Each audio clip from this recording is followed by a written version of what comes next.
ជំរាបសួរលោកវិជ្ជបណ្ឌិតលីសវណ្ណបាទជំរាបសួរបាទជាដំបូងខ្ញុំសូមអរគុណដល់លោកវិជ្ជបណ្ឌិតដែលបានអញ្ជើញមកដល់បន្ទប់ផ្សាយរបស់វិទ្យុបារាំងហើយអនុញ្ញាតឲ្យនាងខ្ញុំបានជួបសម្ភាសន៍ដោយផ្ទាល់លោកវិជ្ជបណ្ឌិតនៅពេលថ្មីនេះប្រទេសកូរ៉េខាងត្បូងបានកំពុងតែរងការគំរាមកំហែងពីមេរោគ MERS ជាជំងឺឆ្លងតាមផ្លូវដង្ហើមមិនត្រឹមតែប៉ុណ្ណោះនៅថ្ងៃនេះផ្ទាល់តែម្ដងកូរ៉េខាងត្បូងបានជម្លៀសមនុស្សរាប់ពាន់នាក់ឲ្យនៅដាច់ឆ្ងាយពីគេដើម្បីធ្វើការតាមដានដោយសង្ស័យថាមានឆ្លងមេរោគនេះហើយសាលារៀនជាង700កន្លែងទៀតក៏ត្រូវបានបិទទ្វារផងដែរបន្ទាប់ពីមានមនុស្ស2នាក់បានស្លាប់ដោយសារតែមេរោគ MERS នេះហើយបានឆ្លងដល់មនុស្សចំនួន35នាក់ផ្សេងទៀតជាដំបូងខ្ញុំសូមឲ្យលោកវិជ្ជបណ្ឌិតជួយពន្យល់អំពីប្រភពនិងរបៀបឆ្លងនៃមេរោគ MERS នេះបន្តិចបានទេបាទសូមអរគុណដល់សំណួរនេះជំងឺ MERS នេះតាមពិតបានផ្ទុះចាប់ផ្ដើមកាលពីឆ្នាំ2012ម្លេះបាទហើយដែលចាប់ពីពេលនោះក៏មានការឆ្លងជាបន្តបន្ទាប់ហើយដែលបណ្ដាលឲ្យមានមនុស្សចំនួន1179នាក់បានឈឺក្នុងនោះមាន442នាក់បានស្លាប់ហើយតែទើបតែថ្មីនេះគឺថាជំងឺនេះបាននាំចូលមកប្រទេសកូរ៉េខាងត្បូងតាមពិតការនាំចូលករណីនីមួយចូលមួយនឹងមិនមែនតែប្រទេសកូរ៉េខាងត្បូងតាមពិតយើងមានប្រមាណជិត20ប្រទេសហើយក្នុងនោះក្នុងតំបន់នេះក៏មានប្រទេស2ដែរដែលបាននាំចូលដែរគឺប្រទេសម៉ាឡេហើយនិងប្រទេសហ្វីលីពីនតែពេលនោះគឺយើងមិនតែមួយករណីទេក៏បាត់ទៅដោយឡែកយើងចម្លែកក្នុងឆ្នាំនេះបាទករណីបានចូលមកដល់ប្រទេសកូរ៉េហើយបានឆ្លងដែលមានជំងឺរហូតដល់ទៅ29ករណីបាទនៅក្នុងនោះមាន2ករណីបានស្លាប់ហើយក៏មានមួយករណីទៀតដែលចេញពីប្រទេសកូរ៉េដែរទៅឆ្លងតាមរយៈក្រុងហុងកុងទៅប្រទេសចិនប៉ុន្តែមួយករណីនេះពុំបានរកឃើញថាមានការឆ្លងទៅអ្នកដទៃនៅជុំវិញនេះនៅឡើយទេបាទលោកវិជ្ជបណ្ឌិតអាចជួយជម្រាបបានទេពីអាការៈនៃអ្នកដែលថាគាត់ឆ្លងជំងឺ MERS នឹងជំងឺ MERS នេះជាជំងឺមួយមានករណីខ្លះស្រាលបាទរហូតដល់វិវត្តទៅធ្ងន់បាទហើយភាគច្រើនអ្នកដែលវិវត្តទៅធ្ងន់គឺយ៉ាងតែអ្នកដែលមានអាយុកាលច្រើនបាទមានន័យថាចាប់ពី60ឆ្នាំឡើងទៅដែលគាត់អាចវិវត្តទៅឈឺធ្ងន់ហើយអាចស្លាប់បានដោយករណីនៅកូរ៉េនេះគឺតែជាករណីដែលករណីមួយនេះជាករណីគាត់បីចាស់ហើយនៅករណីមួយទៀតគឺគាត់មានជំងឺក្នុងសារពាង្គកាយក្នុងខ្លួនគាត់បាទដូច្នេះអ្នកដែលមានជំងឺអ្វីខ្លះដែលក្នុងខ្លួនគាត់គឺមានដូចជាយើងមានជំងឺមហារីកបាទជំងឺទឹកនោមផ្អែមបាទជំងឺលើសឈាមជំងឺរលាកកាពះរ៉ាំរលាកពោះវៀនរ៉ាំរ៉ៃហ្នឹងគេចាត់ទុកថាជាជំងឺដែលរ៉ាំរ៉ៃណាដូច្នេះអ្នកហ្នឹងអាចប្រឈមនឹងវិវត្តធ្ងន់ធ្ងរបានហើយចំពោះរោគសញ្ញាវិញគឺថាអ្នកជំងឺក្រោយពីឆ្លងមកបាទរយៈពេល2ទៅ3ថ្ងៃហ្នឹងអាចចាប់ផ្ដើមមានគ្រុនក្តៅលើសពី38អង្សាបាទហើយបន្ទាប់មកមានក្អកបាទមានសញ្ញារាកបាទហើយនឹងវិវត្តទៅហត់បាទនេះគឺជាសញ្ញាសំខាន់របស់ជំងឺ MERS នេះហើយករណីខ្លះក៏អាចមានសញ្ញាបន្តផ្សំដែរដូចជាអាចមានឈឺកឬមួយក៏អាចឈឺសាច់ដុំជាដើមបាទលោកវិជ្ជបណ្ឌិតចុះដោយឡែកនៅកម្ពុជាវិញតើខាងក្រសួងសុខាភិបាលនឹងបានត្រៀមវិធានការអ្វីខ្លះដែរទៅនៅពេលដែលកម្ពុជាមានអ្នកវិនិយោគទុននិងទេសចរកូរ៉េចេញចូលច្រើនបែបនេះបាទសូមអរគុណជាបន្តខ្ញុំសូមជម្រាបថារហូតដល់ម៉ោងនេះប្រទេសយើងគឺពុំមានករណីជំងឺ MERS នេះទេបាទហើយប្រទេសជុំវិញយើងក៏មិនទាន់មានគឺថាមានតែប្រទេសកូរ៉េទេហើយចំពោះវិធានការវិញគឺថាទី1ត្រូវតែយើងបន្តធ្វើការផ្សព្វផ្សាយបាទនៅព័ត៌មានតាមសារព័ត៌មានតាមតំណែងសង្គមហើយនិងសេចក្តីប្រកាសព័ត៌មានក្រសួងសុខាភិបាលហើយយើងបើកទូរស័ព្ទទាន់ហេតុការបាទដើម្បីឲ្យទូរស័ព្ទឲ្យបងប្អូនទូរស័ព្ទចូលសួរព័ត៌មានឬរាយការណ៍ព័ត៌មានជូនយើងខ្ញុំលេខទូរស័ព្ទយើងមាន3ខ្សែលេខទី1គឺលេខ115លេខទី2គឺ012 48 89 81និងលេខទី3គឺ089 669 567បាទទី2គឺថាយើងប្រើយន្តការដែលមានស្រាប់ដែលកន្លងមកនេះយើងប្រើយន្តការដើម្បីប្រយុទ្ធជាមួយនឹងជំងឺអេបូឡាជំងឺផ្ដាសាយថ្មីជាដើមនោះយកប្រើយន្តការហ្នឹងដើម្បីឆ្លើយតបនៅតាមអាកាសយានដ្ឋានអន្តរជាតិទាំងពីរយើងបានបដិបដាលហើយមន្ត្រីពាក់ព័ន្ធហ្នឹងនៅអាកាសយានដ្ឋានអន្តរជាតិនៅភ្នំពេញនិងសៀមរាបក្នុងការប្រយុទ្ធជំងឺដែលមានគ្រោះអាសន្នដែលមានឆ្លងដូចជាជំងឺ MERS ជាដើមយើងបានរំលឹកនឹងឲ្យបងប្អូនដែលជាក្រុមឆ្លើយតបបន្ទាន់បាទនៅគ្រប់ជាន់ថ្នាក់ទាំងអស់ប្រមាណជាង 2000 នាក់ហ្នឹងឲ្យគាត់ត្រៀមលក្ខណៈចនិចនៅក្នុងករណីឃើញមានករណីសង្ស័យឬបញ្ជាក់ត្រូវតែចុះទៅឆ្លើយតបជាបន្ទាន់ហើយរោគអ្នកប៉ះពាល់ បាទពីព្រោះការសំខាន់ណាស់គឺថាអ្នកដែលប៉ះពាល់ជាមួយអ្នកជំងឺបឋមជាការសំខាន់ណាស់បាទហើយនឹងការបញ្ជូនអ្នកជំងឺដែលបញ្ជាក់ថាមានជំងឺ MERS ហ្នឹងទៅមន្ទីរពេទ្យដែលមានយើងរៀបចំមន្ទីរពេទ្យដែលសម្រាប់ដាក់ជំងឺយើងមានមន្ទីរពេទ្យថ្នាក់ជាតិយើងមាន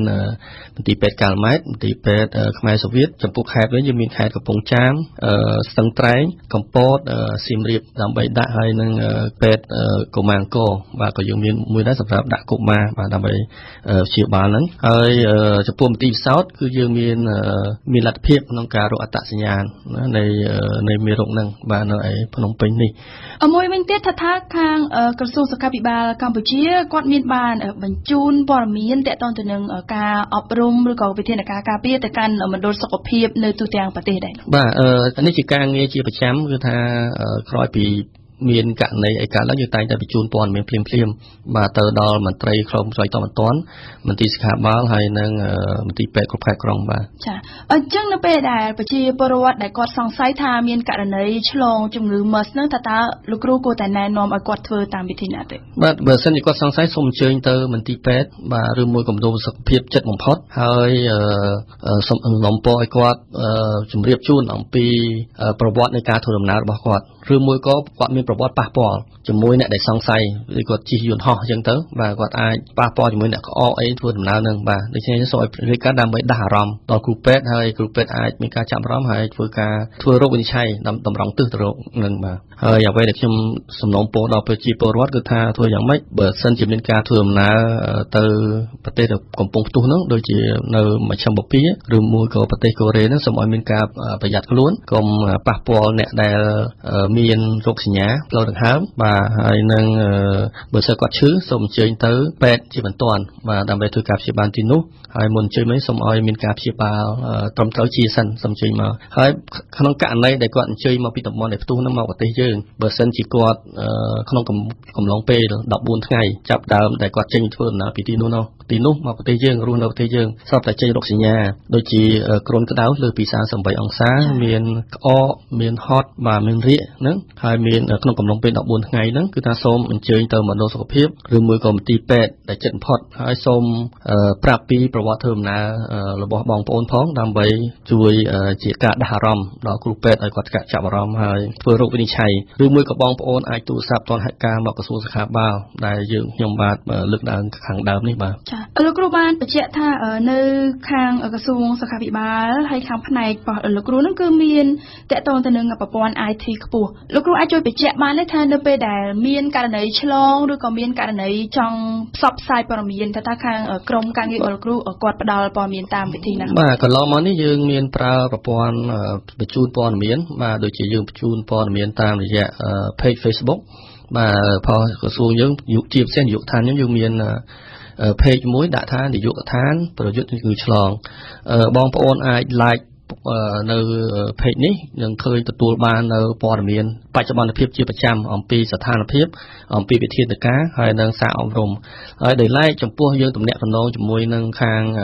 មន្ត្រីសុខាភិបាលចែងទៅប្រើប្រព័ន្ធបញ្ជូនព័ត៌មានបាទដែលប្រើប្រាស់តាមរយៈគេហទំព័រហើយបញ្ជូនបានរាប់ពាន់នាក់បាទក្នុងរយៈពេលក្នុងមួយ message ក្នុងមួយសារបាទក្នុងមួយសារដែលយើងបញ្ជូនចេញបាទអាចកើតរាប់ពាន់នាក់ហើយទទួលព័ត៌មានភ្លាមបាទពីយុវដ្ឋានបាទបាទហើយសូមបងប្អូនតាមដានគេហទំព័រឬមួយក៏ព័ត៌មានរបស់ page របស់នាយកដ្ឋានពីព្រោះជាការព័ត៌មានពិតមានតែការតាមដានព័ត៌មានពិតទេទើបអាចបងប្អូន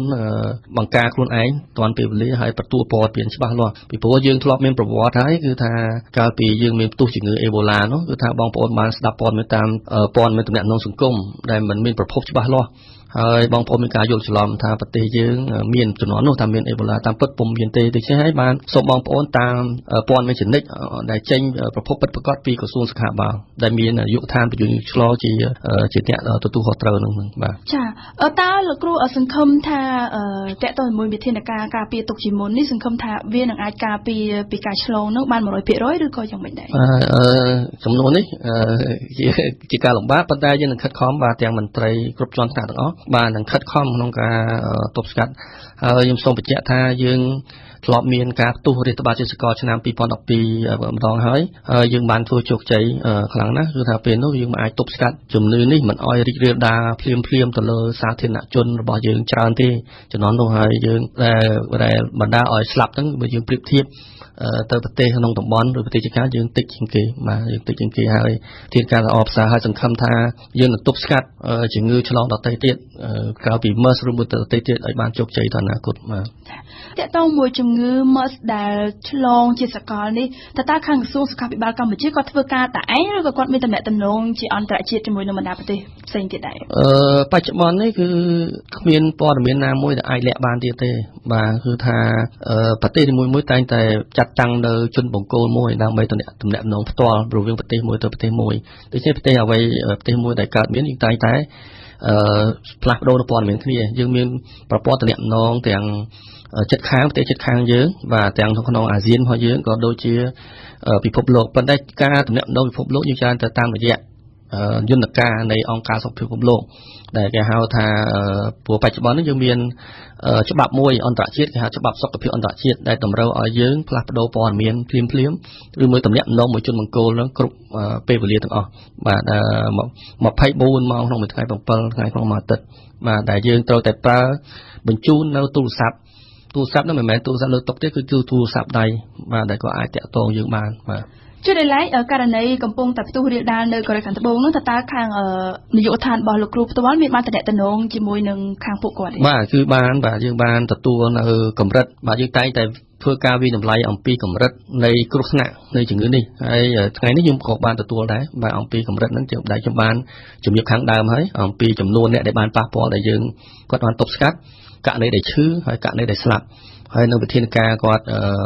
ធ្វើបន្តទៅទៀតបាទដែលយើងដឹងជារៀងរាល់ថ្ងៃបាទពីគាត់បាទចាដល់អស់ពេលហើយខ្ញុំសូមបញ្ចប់កិច្ចសម្ភាសជាមួយនៅលោកបេជ្ជបណ្ឌិតលីសវណ្ណត្រឹមតែប៉ុណ្ណេះហើយខ្ញុំសូមជម្រាបជូនលោកអ្នកស្ដាប់ថាលោកបេជ្ជបណ្ឌិតលីសវណ្ណគឺជាប្រធាននាយកដ្ឋានប្រយុទ្ធនឹងជំងឺឆ្លងនៃក្រសួងសុខាភិបាលកម្ពុជាខ្ញុំសូមអរគុណនិងសូមជម្រាបលាបាទសូមអរគុណបាទជម្រាបលាបាទ